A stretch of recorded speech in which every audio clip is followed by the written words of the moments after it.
नंतरची एक मोठी बातमी आहे। शिवसेना भवनाबाहेर ठाकरे गटाने आता आंदोलन सुरू केलेलं आहे। भारत-पाक क्रिकेट सामन्याला आता विरोध दर्शवला जातोय। केंद्र सरकार विरोधात निषेध आंदोलन सध्या सुरू आहे। आमदार महेश सावंत हे सुद्धा या आंदोलनामध्ये उपस्थित आहेत। मोठ्या संख्येने सर्व शिवसैनिक जे आहेत या ठिकाणी आता दाखल झालेले आहेत। महिला पदाधिकारी आणि या ठिकाणी केंद्र सरकारच्या विरोधामध्ये तीव्र निषेध आंदोलन सध्या सुरू आहे।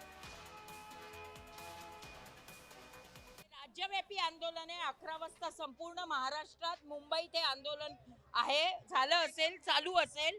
आम्ही सिंदूर सगळ्या महिलांनी इकडे सिंदूरची पाकिटं आणली आणि आम्ही एक डबा बनवला होता, त्याच्यात ही सिंदूरची पाकिटं टाकली आणि हे अख्खा बॉक्स आम्ही खासदार अनिल देसाई यांच्याकडे दिला, कारण दिल्लीला जाऊन तो सिंदूर त्यांनी मोदींना सुपूर्द करावा आणि ऑपरेशन सिंदूर ते विसरले आहेत तर त्याची त्यांना परत आठवण करून द्यावी आणि ह्या ज्या पाकिस्तान बरोबर आपण ज्या मॅचेस खेळतोय त्या कुठेतरी थांबवाव्यात, त्या मॅचेस खेळू नये असं मला वाटतं। आणि मला वाटतं हे आमचंच मत नाहीये, सामान्य माणसाचं, महाराष्ट्रातील सामान्य माणसाचं हे मत आहे।